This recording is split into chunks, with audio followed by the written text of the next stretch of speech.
questioned by a bunch of you last night. What happened to you, man? Let me tell you what happened to me. A little bit of an issue with the engine. It broke. Runs now, we're fine, but it broke. I left it in third. It was cruising at high RPM. Cruising, you're not supposed to do that.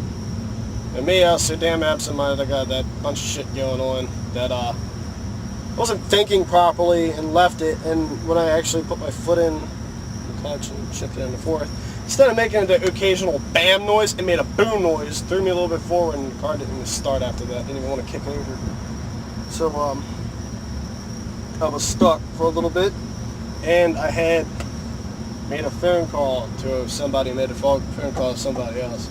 And they came out with a tow truck, rollback, like the little Honda here, and took it back to his dad's garage. And so they proceeded to ask me if I'm going to let them try to take a look at it, because they are actually Honda enthusiasts, and they built some pretty decent cars. Respectfully, I can't mention their names because they said they didn't want that kind of involvement in what we're doing. So I can't tell you who did it. But just know that it was in Millersville. Not going to tell you what kind of business they run, but it does have to do with automotive, obviously. When they took it apart, they took the head off, and the engine was top dead center. They were able to see that it was actually it was advanced timing 30. And, well, at first we thought that the top of the piston was scratched. It ended up being like metal dust.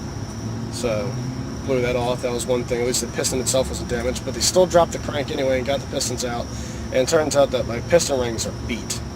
So, well, at least one of them was really beat, and that's why my car was lacking its power. They said it's no compression, obviously.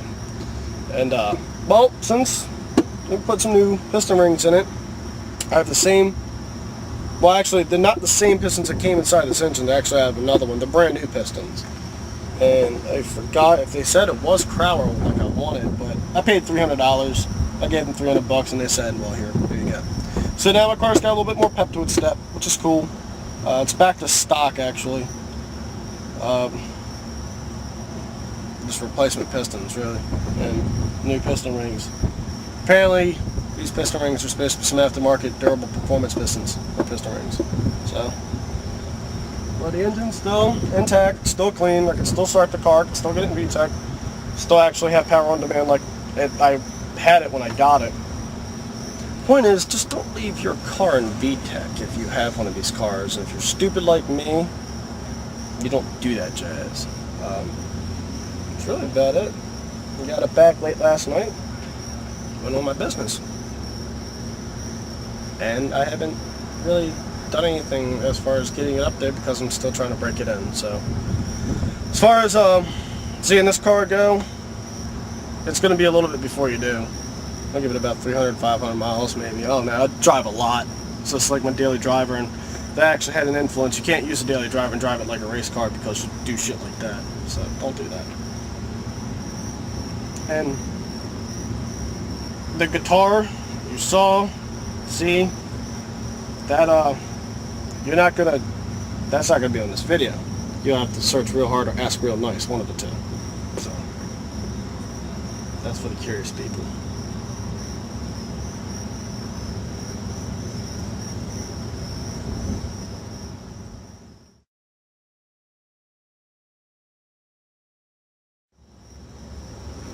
I need another coffee.